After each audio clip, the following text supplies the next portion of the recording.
할렐루야. 아멘. 할렐루야.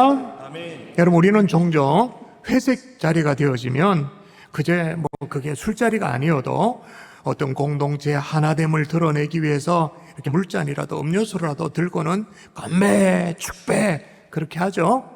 여러분도 한 번씩 하잖아요. 위하여 그렇게 할 때가 있습니다. 근데 여러분, 이 축배, 건배 풍속도가 세월이 가면 갈수록 많이 조금씩 바뀐다는 사실 아십니까? 예전 같은 경우에는 그 공동체 이런 가운데 목소리 가장 굴단한 사람들, 그리고 목소리가 걸걸한 사람들 일어나가지고는 이 영광스러운 자리에 누구누구를 위해 어떤 삶의 무한한 영광을 위하여 그렇게 위하여 하면 위하여 그러면서 잔을 부딪히면서 그렇게 했었어요. 그게 건배사의 전부였죠. 근데 요즘은 참 참신하고 참 아이디어가 톡톡 튀는 그런 건배사가 인기입니다. 근데 또 그 건배사 하나만 보더라도 이 사회의 리듬, 이 사회의 흐름, 그걸 읽을 수가 있어요. 예를 들면 과거에 군부 독재 시절에, 저는 그게 그런 게 있었는지 잘 모르겠는데 조사해보니까 나오더라고요. 권위주의 시대에 주로 어떤 건배사가 톡톡 튀는 건배사였냐면 개나리, 그게 뭐냐, 계급장 떼고 나이 떼고 그 다음에 이기자. 그러니까 그 잔을 나누는 그 시간만큼이라도 계급장 나이 이런 거 좀 잊어보자, 개나리 그렇게 외쳤대요. 저는 잘 모르겠어요, 사실은. 또 하나, 그 다음에 고속 성장 시대, 대한민국이 압축 고속 성장 시대 있잖아요. 그때는 집단주의 시대였기 때문에 누가 이제 선창을 합니다. 선창을 하기를 제가 해볼게요. 여러분 그 다음에 따라오는 거 안 따라오나 봅시다. 우리는, 아니 그 다음 대답을 해야 되지. 우리는, 민증 안 까도 알겠다, 연배를 알겠다. 우리는 그러면 하나다. 그러면서 그 당시는 조직이 중요하기 때문에, 조직에 대한 충성심이 중요하니까 우리는 그러면 하나다 외쳤던 시대가 있죠. 그러다가 고령화 사회가 좀 이슈가 되었어요. 그러니까 어떻게 해요? 9988, 234. 안 들어보셨습니까? 시침 뚝딱이는 다 들어보셨으면서 9988이 뭐예요? 99세까지 팔팔하게 23, 이틀, 3일, 4 앓다가 죽으면 딱 좋겠다. 또 예전에는 종부세가 이슈가 되었던 그런 시대가 있었죠. 그래서 건배사로 뭐가 유명했냐면 여필종부. 여필종부. 이게 무슨 말이냐? 여자는 무릇 종부세를 내는 남자를 만나야 행복하다. 종부세를 내는 남자가 뭐예요? 건물주다 이 뜻이잖아요. 우리 꼬맹이 있네요. 이거 어떡하지? 여필종부 뜻이 그게 아니에요. 원래 뜻이 그게 아니야. 종부세 그거 아니에요. 원래 뜻은 엄마 아빠한테 물어보면 되고, 하여튼 간에. 또 재건축이 한창일 때는 재건축의 건배사가 인기였어요. 그러면 재미나게 건강하게 축복하면서 그랬어요. 이 건배사예요. 제가 오늘 건배사를 가르치고 있는데 왜 제가 이 얘기를 길게 하냐면, 오늘 시인도 축배의 잔을 들고 있는 거예요. 근데 우리와 그 수준과 격이 완전히 달라. 자, 이게 축배의 잔을 든 거라고 말하지 않을 수가 있나? 한번 읽어볼까요? 저걸 보십시오. 같이 시작. 내가 구원의 잔을 들고 여호와의 이름을 부르며. 할렐루야. 아멘. 오늘 시편의 저자는요, 구원의 잔을 높이 들고 여호와의 이름을 부른다 그렇게 말해요. 할 수만 있다면 더 높이 구원의 잔을 들고 구원의 하나님을 찬양하고 싶다라고 그렇게 외치고 있는 거예요. 얼마나 멋진 장면입니까? 성도 여러분, 성도들이, 우리들이 높이 드려야 될 잔은 바로 구원의 잔인 줄 믿습니다. 아멘. 엉뚱한 잔이 아니고, 주를 영접하라 그러니까 영접했대요. 어젯밤에 참이슬로 깔끔하게 영접했대요. 그래서 숙취도 없고 깨끗하대요. 그런 게 아니죠. 여러분, 우리가 다 같이 소리 높여 외쳐 불러야 될 이름이 있다면 구원의 잔을 들고 여호와의 이름을 불러야 될 줄 믿습니다. 아멘. 아멘이십니까? 아멘. 누가 따로 제안을 하거나 선창을 하거나 그렇게 할 필요 없이 누가 먼저라고 말할 것도 없이 서로 외쳐 불러야 될 그 이름 여호와 하나님, 구원의 하나님을 찬양해야 될 줄 믿습니다. 그런데 여러분, 우리가 구원의 감격에서 축복의 잔을 높이 들고 싶을 만큼 우리 속에 격동이 있나요? 우리 속에 감격이 있나요? 기쁨으로 구원의 하나님을 노래하고 싶다, 찬양하고 싶다, 나는 정말로 끌어오른다, 그런 감격이 있나요? 목사가 물으니까 어쩔 수 없이 아멘은 해야 될 것 같고 이렇게 눈치를 보고 있는 상황인데 별로 구원받은 것에 대한 기쁨이 잘 없어요. 예수 믿는 것 때문에 나는 참 행복하다, 말을 잘 못해요. 더욱이 사람들에게 예수 믿으라고 담대하게 기분 좋게 그렇게 못해. 왜? 아니, 내가 좋아야지. 내가 확신이 있어야, 내가 막 끌어 넘쳐야 예수님 좋은 분이라고 그렇게 얘기를 하죠. 내가 썩 내키지도 않은데 어떻게 해요? 그러니 초대장을 백날 받으면 뭐합니까? 전해주지를 못해. 그리고 심지어 이렇게 생각해요. 나는 이미 베린 몸이다. 어쩔 수 없이 베린 몸이다. 나야 이미 발목이 잡혀가지고 어쩔 수 없지만 괜히 그냥 상대방에게 이렇게 해가지고 젊은 시절에 놀지도 못하고 교회 발목이 잡혀가지고 교회 끌어다 놓고 예배만 드려야 되는 거, 그거 진짜 못할 짓이다. 나는 어쩔 수 없지만 이거 아니다, 이렇게 생각하는 거죠. 그래서 예수를 믿으면서도 정작 들어야 될 구원의 잔을 못 들고 엉뚱한 잔만 드는 거예요. 뭐 참이슬 들고 처음처럼 들고 그래가지고는 세상을 향해 알딸딸하게 취해가지고 눈 뻘겋게 충혈돼가지고 위하여 그러고 있는 거예요. 그렇게 허무하게 인생을 살고 있는 거예요. 그러나 여러분, 오늘 시인은 구원의 감격을 하는 사람이 있어요. 내게 주신 모든 은혜를 내가 여호와께 무엇으로 보답할까? 내가 구원의 잔을 들고 여호와 이름을 부르며. 오늘 저와 함께 행축에 앞서서 우리부터가 구원의 감격을 회복할 수 있는 주일이 될 수 있기를 바랍니다. 구원의 기쁨을 회복하는 주일 아침이 될 수 있기를 주 예수 이름으로 축원합니다. 그래야 다음 주일날 행축을 하죠. 자, 구원의 잔을 들 수밖에 없는 이유가 있어요. 그 이유가 뭐냐? 따라 하십시다. 패키지의 은혜를 주셨기에. 패키지의 은혜를 주셨기에. 어떤 은혜를 주셨다고요? 패키지의 은혜를 주셨어요. 자, 오늘 또 다른 본문 요한일서에 보니까 또 증거는 이것이니 또 증거는 이것이다, 그렇게 말합니다. 읽어볼까요? 같이 읽습니다. 시작. 또 증거는 이것이니 하나님이 우리에게 영생을 주신 것과 이 생명이 그의 아들 안에 있는 그것이니라. 예, 구원의 잔을 들 수밖에 없는 그 이유, 또 증거는 이것이니 뭐라고요? 먼저 하나님이 우리에게 뭘 주셨다고요? 영생을 주셨대요. 그런데 그냥 영생이 아니야. 그냥 생명이 아니야. 누구 안에 넣어주셨다고 말합니까? 자, 누구입니까? 빨간색. 누구예요? 이 생명이 그의 아들 안에.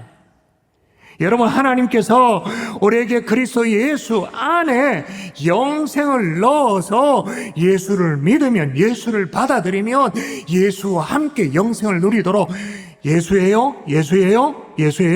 영생, 예수님 안에 영생을 넣어서 예수를 믿으면, 예수를 받아들이면 예수님과 함께 영생이 따라오도록 패키지의 은혜를 주신 줄 믿습니다. 아멘. 그러니까 기독교 신앙은 복잡한 게 아니야.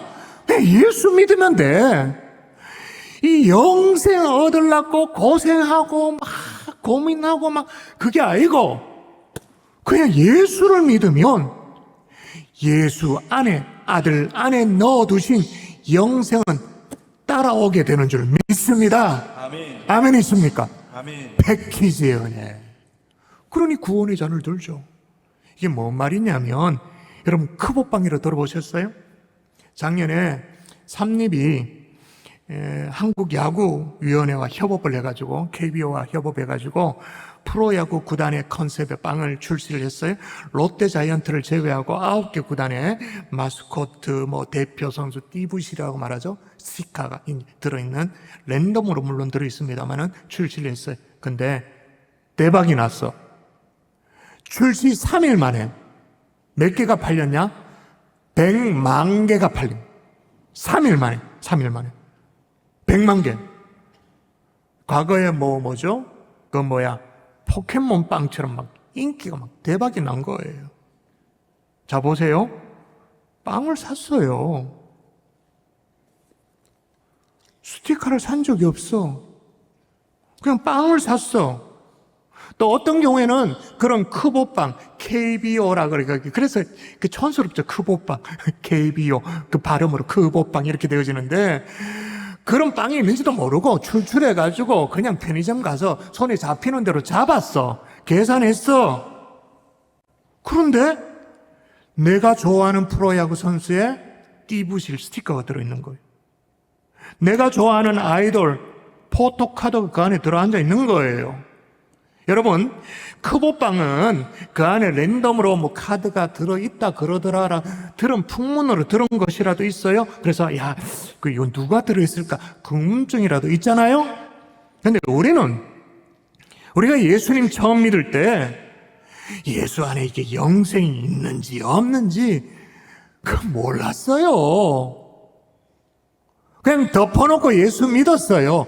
예수 믿은 것도 아니지. 그냥 덮어놓고 교회 한번 나와보라 그래. 여기 앉아 있었어. 그냥 예배 나와 앉아 있으면. 그런데 하나님의 은혜를 주셔가지고 예수님이 믿어진 거예요. 나중에 알고 보니까 내게 믿어진 예수 안에 뭐가 있다고요? 영생이 들어앉아 있는 거예요. 할렐루야. 아멘.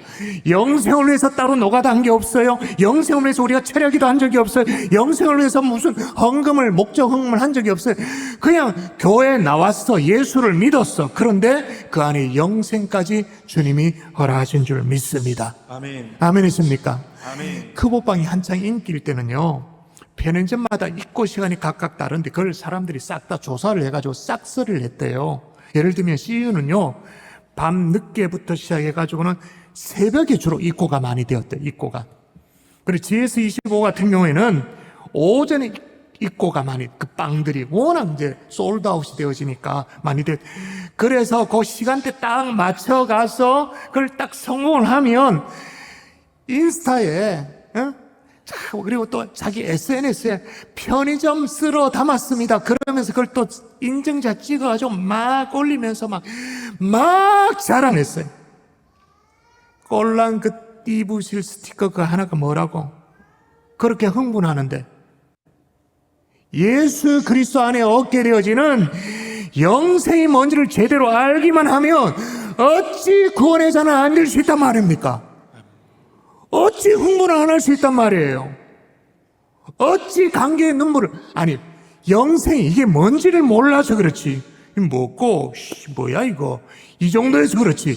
이걸 제대로 알면 어찌 감격하지 않을 수 있단 말입니까? 여러분, 예수 그리스도와 함께 패키지로 주시는 영생의 은혜를 제대로 깨달아 구원의 감격이 회복될 수 있기를 주의 이름으로 축원합니다. 아멘. 구원의 잔을 높이 들 수 있는 하나님의 종들 될 수 있기를 주의 이름으로 축원합니다. 아멘. 그러므로 우리가 예수님 때문에 영생을 누린다. 이 영생을 누린다는 것은 어떤 의미냐면 하나님 앞에서 우리가 의인으로 서게 된다는 거예요. 아까도 얘기했잖아요. 화정부 목사님 우리 보고 뭐라고요? 국가대표급 뭐라고요? 국가대표급 죄인인 우리가 하나님 앞에서 의인이 되어지는 의인. 하나님은 너무 거룩해서 우리가 설 수가 없습니다. 어찌 설 수 있단 말입니까? 그러나 그의 아들 되신 예수 그리스도께서 자원하여서 하나님과 우리 사이를 연결해 붙이신 거예요. 이어 붙인 거예요. 십자가의 보혈을 이어 붙인 거예요. 그래서 우리가 저주받아 마땅하고 정죄받아 마땅하지만 주님이 십자가의 정죄를 받으신 거예요. 주님이 벌을 받으신 거예요. 주님이 그 모든 것들을, 그 저주를 걷어가신 거예요.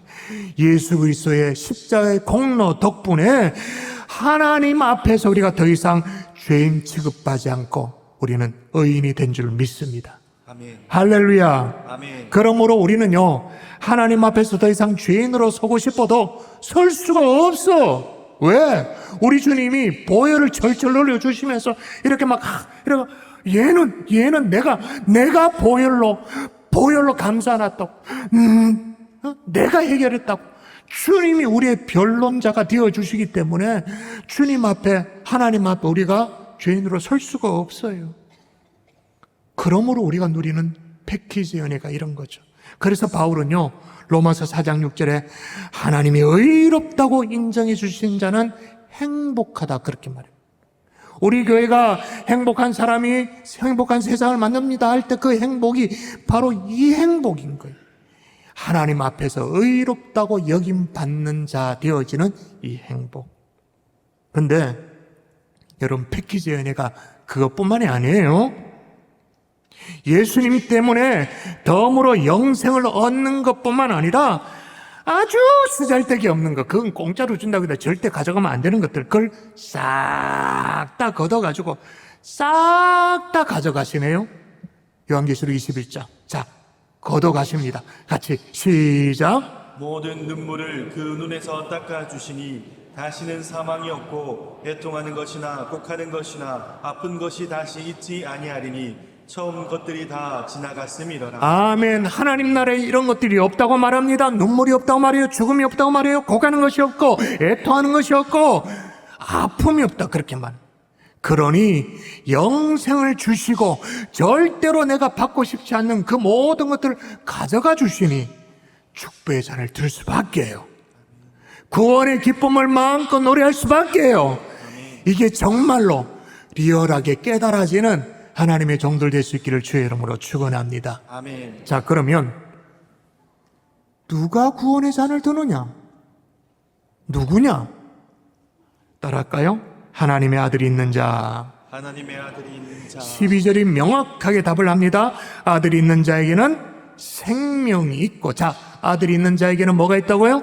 생명이 있다. 아들이 있는 자에게는 생명이 있다. 다시 말하면 예수 그리스도를 나의 구주로, 나의 주님으로, 마이 로드로 모셔드린 자, 정확하게 인격적으로 주님을 나의 주님으로 종교 행위한다 이거 아니에요. 예배당에 나왔다 이게 아니에요. 그런 자에게는 생명이 있다. 자, 그 다음 마저 읽어볼까요? 같이 읽어볼까요? 시작. 아들이 있는 자에게는 생명이 있고 하나님의 아들이 없는 자에게는 생명이 없느니라. 자, 분명히 아들이 없는 자에게는 뭐도 없다고요? 생명이 없다. 아들이 없으면 생명이 없어야 그게 복음이에요. 아들이 없는데 생명이 있다.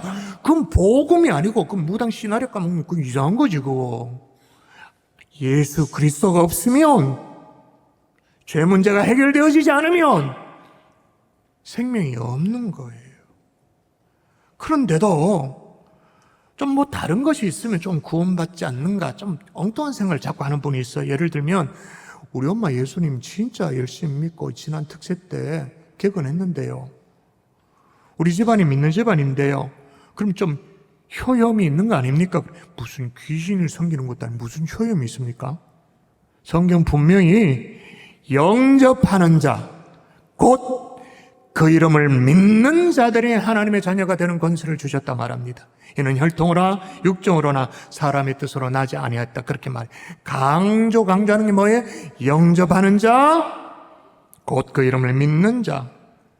그런데도 또 이렇게 우리 아버지 목사인데요, 장로인데요, 우리 집안에 몇 대째 신앙생활하고 있는데요, 그러면서 은근히 기대를 가져요. 분명히 기억하십시오. 예수가 없으면 생명도 없는 거예요. 또 어떤 오해를 하냐면, 이 예배 의식에 참여하면, 예배당에 나 앉아 있으면 예수가 있는가 아니냐고 착각을 해. 구원이 보장된다고 착각을 해요. 여러분 잘 들으십시오. 예배 참여하면 하나님의 은혜로 믿음을 주십니다. 아멘이십니까? 아멘. 다시요, 예배 참여. 그러니까 예배가 중요한 거예요. 예배 참여하면 하나님의 은혜로 우리에게 믿음을 주십니다. 그 믿음으로 말미암아 우리는 구원을 받게 되는 줄 믿습니다. 아멘. 자, 그러면 예배 참여했다고 모두가 반드시 구원이 보장되냐? 그건 아니에요. 그건 아니에요. 구원은 철저히 개인적인 거예요. 개인의 믿음에 근거한 거예요. 너희는 그 은혜에 의하여 믿음으로 말미암아 구원을 받았으니 이것이 너희에게서 난 것이 하나님의 선물이라. 행위에서 난 것이 아니요 이는 누구든지 자랑하지 못하게 하려 하심이라. 아멘이십니까? 아멘. 예, 믿음으로 말미암아 구원을 얻어요. 또 어떤 오해를 하냐면 내가 좀 뭘 해야 구원을 받지 않냐고 얘기를 해요. 주로 연세가 좀 지긋한 어르신들이 그렇게 하는데, 목사님 저는요 찬송도 모르고 아이고 성경 이거 어디 있는지도 모르고 나 아는 게 없다고 그저 그냥 주일날 왔다 갔다 할 뿐이라고 그렇게 하소연을 해요. 걱정해요. 그래서 제가 고쳐서 물어보죠. 어르신, 그럼 예수님을 우리 어르신의 구주로 정확하게 믿으시나요? 아유, 그거야 믿죠. 그렇게 얘기를 해요. 그런데도 구원받는데 자신 없어 하는 거예요. 어떤 생각 때문에? 뭘 해야 된다는, 뭘 거두려야 된다는 생각 때문에. 물론 받은 바 은혜에 감사해서 섬기고자 하는 마음 정말 귀하잖아요. 그리스도를 좀 더 배워가야겠다 그런 마음을 갖는 건 너무너무 고귀한 마음은 있잖아요. 그런데 뭘 해야 구원받을 수 있다라는 생각은 하나님 앞에 웃긴 생각이에요. 우리가 우리의 구원을 위해 뭘 할 수 있단 말입니까? 할 수 있는 게 있기나 합니까? 아무것도 없어요. 예수 그리스도께서 십자가에서 다 우리의 구원을 위해서 다 해놓으신 거예요. 주님이 다 해놓으셨는데 거기에 우리가 뭐 숟가락 어떻게 얹단 말이에요? 말도 아니지. 그런 생각 자체가 교만 중에 또 교만인 거예요. 역사적으로 이런 오해를 가졌던 사람이 있었어요. 그러면서 신앙생활을 했던 사람이 있습니다. 할아버지도 목사였고 그 집안 대대로 아버지도 목사였고 그렇게 목사였어요. 그의 어머니는 아주 독실한 청교도 신앙의 소유자였습니다. 그러니까 혈통적으로 끝내주는 집안이었다는 거죠. 집안이 개런티할 만한 그런 집안이었어요. 그도 당사자도 영국 옥스포드 대학을 졸업했습니다. 신학을 전공했습니다. 그때가 되어서 목사 안수도 받았습니다. 그런데도 그 안에 예수가 없었어. 시스템 안에 있으면 목사도 되어집니다. 목사도 그런 사람이 있을 수 있습니다. 그 안에 예수가 없었어.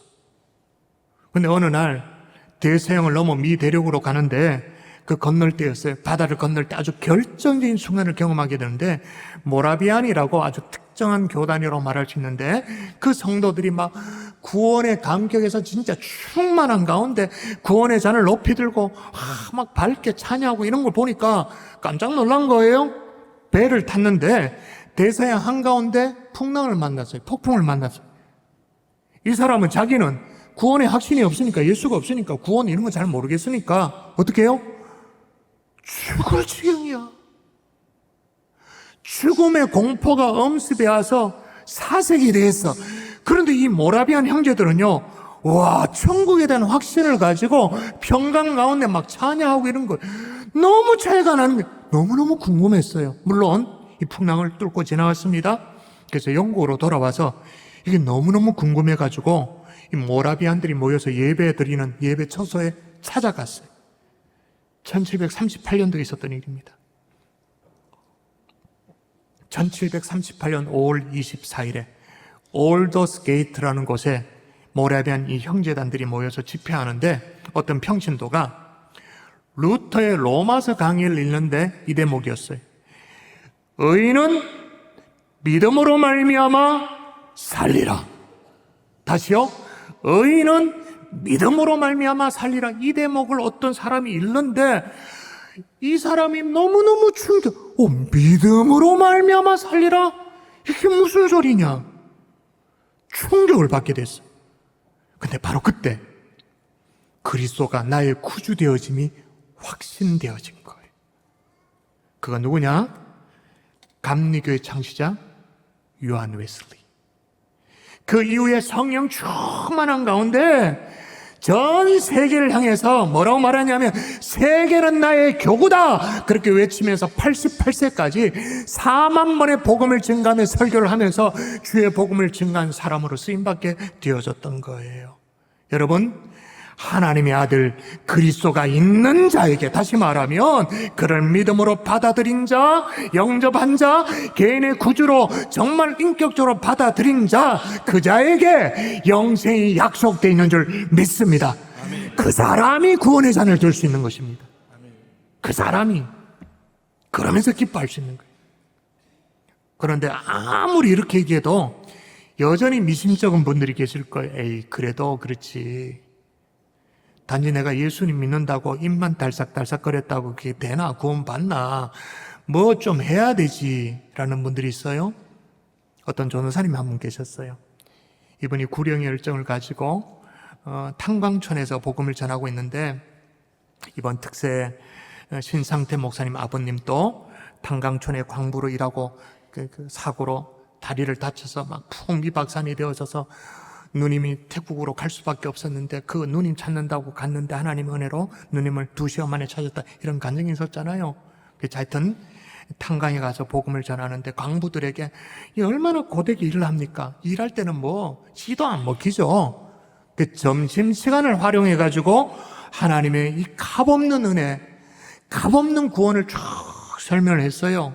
그리고 점심시간이 끝나서 땡그랑 종치면서 이제 일할 시간이 다 되어 오니까 전도사님 마음이 급해가지고 이제 탄광을 나오면서 값없는 구원에 대해서 어떤 생각이 드시냐고 이렇게 물어봤어요. 그랬더니 이 광부가 대뜸 그렇게 말해요. 그건 너무 헐어가지고 파이다. 너무 헐어가지고 아유, 그 종교는 믿어지지가 않는다, 그렇게 대답했다. 이걸 어떻게 해야 되나? 헐어가지고 파이다 이라니까. 근데 전도사님이 조용히 보니까 이제 막 일하러 들어갔는데 승강기에 타서 일하러 들어가는 거예요. 그래서 물어봤대. 탄광에 내려가려면 어떻게 해야 됩니까? 그거요, 승강기를 타고 그렇게 하면 되지. 그럼 오르락 내리락 하는데 한참 시간이 걸리냐고. 그러니까 아니라고, 3분이면 내려간다고 그러는 거예요. 아, 그러면 처음에 이 갱도에 탄광을 파고 막 이만한 승강기를 설치할 때 그 사람은 진짜 애를 먹었고 돈도 진짜 많이 들었겠네요. 그러니까 막 영남에 부부하게 얘기하는 거예요. 그때 공사할 때 애 많이 먹었고 이게 지금 지하 500m까지 내려가는데 그때 사장님도 진짜 돈 많이 들었다고 그렇게 말하는 거예요. 그때 복음을 전한 전사님이 딱 붙들고 얘기하는 거예요. 바로 그겁니다. 하나님의 말씀에 그 아들을 믿는 자는 영생을 얻는다고 말했는데 그건 너무 싸다고 말씀하셨죠. 그러나 멸망과 사망의 골에서 우리를 구원해 주시는 하나님은 독생자 예수 그리스도를 죽이시고 막대한 비용을 이미 지불하셨습니다. 여러분, 무슨 얘기인지 감이 잡힙니까? 값없는 은혜가, 값이 없어서 값없는 은혜가 아니라 값으로 매길 수 없어서, 그 값을 카운트할 수 없어서 값없는 은혜인 줄 믿습니다. 아멘. 여러분, 승강기에 올라탄다는 게 뭐 대단한 일입니까? 그 올라타면 돼요. 간단해요. 승강기의 작동 원리, 도로의 원리 이런 건 하나도 몰라도 돼요. 승강기 이 제작 비용이 얼마인지 몰라도 돼요.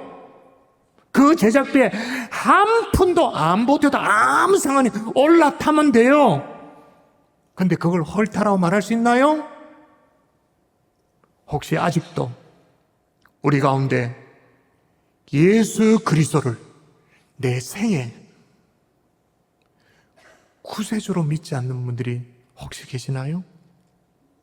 승강기가 아무리 내려와도 그 앞까지 인도할 수 있는 것은 교회가 도와줄 수 있습니다. 목회자가 도와줄 수 있습니다. 올라타는 것은 여러분이 하셔야 됩니다. 누가 대신할 수 있는 게 아닙니다. 아들이 있는 자에게는 생명이 있다, 그렇게 말했습니다. 예수 그리스도를 영접함으로 구원의 잔을 높이 들고 기쁨의 노래를 부를 수 있는 하나님의 종들 될 수 있기를 주 예수 이름으로 축복합니다. 아멘. 그 구원의 선물을 5월 31일 날 자랑하는 거예요. 6월 7일 날 마음껏 자랑하는 거예요. 그 구원의 주님을 찬양하는 하나님의 종들 될 수 있기를 주 예수 이름으로 축원합니다.